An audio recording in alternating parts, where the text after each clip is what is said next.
They say that curiosity killed the cat. It's funny. That almost feels like a personal attack at this point. I haven't forgotten about that night. I mean, it's not just something you can stop thinking about. What the hell was that last thing I saw? Strange thing is, it never even comes up in my nightmares. It's always the other stuff. I swear, I can see that dude with no mouth every time I close my eyes, but maybe it's not so weird. My brain couldn't comprehend it the first time, so how could my subconscious produce a recreation? Shit. I don't want to think about it anymore, but I can't. You see, my problems aren't just in my head anymore. I thought I was done with this shit after the men in black paid me a visit. I thought it was over. In retrospect, that was just wishful thinking. No, it was delusional. After what I saw, I guess it didn't work like that. I guess the world just isn't that simple. Here's what's been happening. Wednesday. It's been 3 days since I've gone back to work, and I think I'm being followed. No, I'm sure I am. The thing is, the first time I didn't really notice. Whoever the hell they are, they've been using different vehicles. Always the same routine. After work, I get into my car and start driving home. Another vehicle always tails me until I turn into my driveway, and they just drive past. Now, if it happens once, whatever, but 3 times. Under normal circumstances, I could call it a coincidence. For obvious reasons, I can't do that right now. I'm not really sure what the hell they want. Maybe they're trying to monitor me. God, that's all I hope they're trying to do. If that's the case, I'll just lay low and ride it out. Just give them what they want. Thursday. This time I tried to get a glimpse of them in my rear view. Windows were tinted. Great. Again, I pulled into my driveway and they kept going. Now, I know I said I was just going to ride it out, but this kind of shit really does take a toll on you. I don't want to deal with whatever the hell this is anymore. I swear they're following closer and closer each time. Friday. I did something different today. Took public transit instead of driving. I've never needed a drink more in my life, so I went to a bar after work. I guess this was more of an experiment, to see how closely they've been tracking me. If they're bothered by the waiting, they can go fuck themselves. I'm still living my life, although I couldn't keep my eyes off the windows the whole time I was in there.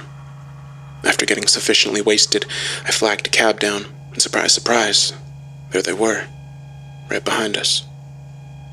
But here's what I didn't expect. It was the same car from yesterday. Looks like they gave up the incognito act. I'm not sure how to feel about that. Damn it, something else has changed. They didn't just keep driving this time. After the cab dropped me off, I turned around to see the damn car parked half a block away from my house. I just went inside. What the hell was I supposed to do? Calling the cops didn't even occur to me, but to be honest, I don't think that would have helped. It's been 3 hours now, and they're still there. I haven't been watching them the whole time, so I don't know whether or not they're actually in the car.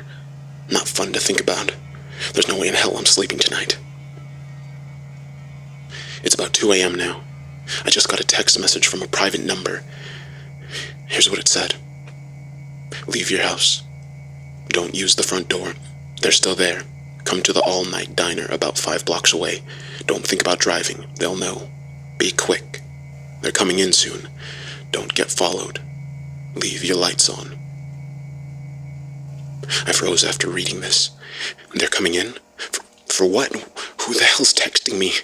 Now, I don't know what you would have done in this situation, but I took the warning. I was paranoid as hell at this point. Buzzed and tired, I put on a jacket and went out my back door. I also took a backpack with my other laptop in it. Not sure why, but I felt like I needed to. I waited for a second before I climbed my own fence. When I was sure nobody had noticed, I started heading towards the diner. After about 40 minutes, I finally got there. Would have been shorter, but I pretty much ducked into the bushes every time a car passed. I scanned the patrons, a table of drunk college kids, a few truckers, and a dude in a hoodie typing away on a computer in the back. He didn't look threatening. Actually, he was pretty scrawny. I made an educated guess. I walked up to his table and sat down. He looked up at me. Hi, what do you want? You texted me? There was a brief pause. I got worried for a second. Was it not him? but he broke the silence.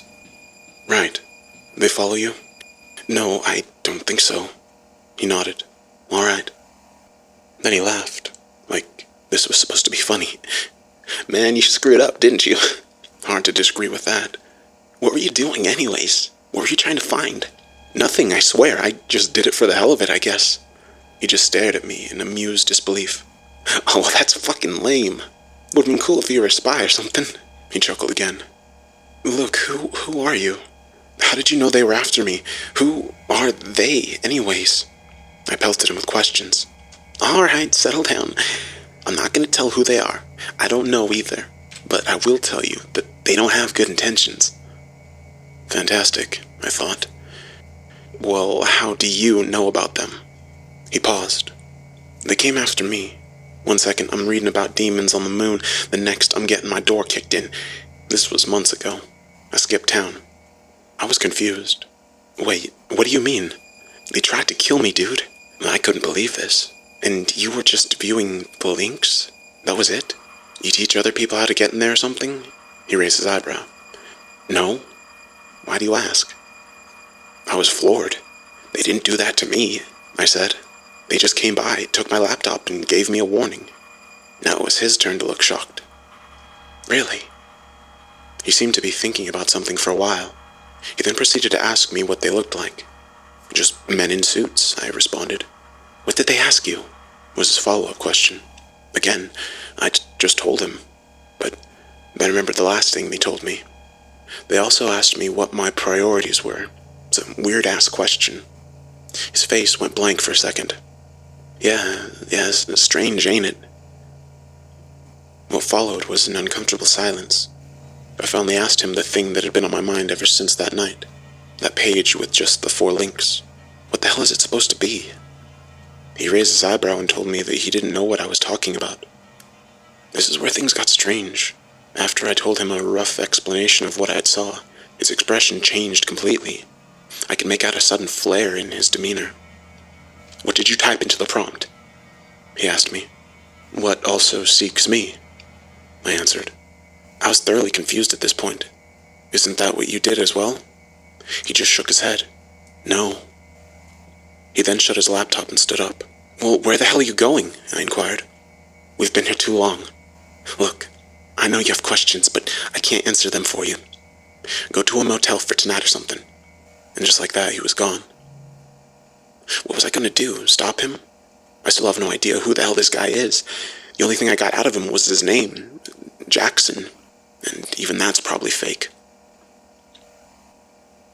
Tired as hell, and still a little bit drunk, I left the diner and tried to stay hidden as I looked for a nearby motel.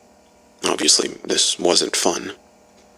Now here I am, sitting in some sketchy motel at 4:30 a.m. I can barely keep my eyes open, but I also can't help but look over my shoulder every second I'm awake. This is the pinnacle of shitty situations. I guess I'll try to get some sleep. Nothing else I can do. I'll figure it out in the morning. Saturday. Well, I guess it's been Saturday for a while, actually. It's 8 a.m. now. Barely got any sleep. I have this creeping, ominous feeling in my gut that something just isn't right. I turned on the TV. Anything to clear my mind for a bit. What I saw next did the opposite of that. It was a news report. A man strangled to death in a KFC bathroom, but the person murdered was one of the guys that came to my house and took my laptop that night. No suspects. I just stared at the screen for the longest time. What the hell was going on? My phone suddenly buzzed. A different message from a private number. This is what it said. Go to the swimming pool on 5th Street. In the men's locker room, go to locker 128. The combination is 12, 27, 33. Further instructions are in there. Do so before this text gets intercepted. Don't bring your phone. Of course. How stupid was I? My phone was still on me. Surely whoever was after me would have been able to track me. This never even crossed my mind. Out of curiosity, I peeked outside the window. Sure enough, The car that's been following me was now parked right there. Luckily for me, I caught my first glimpse of the driver and the passenger getting out. They are both wearing gloves, and one was holding a briefcase. They're walking towards the entrance now. After I've emailed this to myself and a friend, I'm going to need to think quick. I've already dropped my phone in the toilet, and I'm going to need to get rid of the laptop next, but people need to know that this happened. If you hear from me again, looks like I found a way out of this. What a goddamn shit show this has been.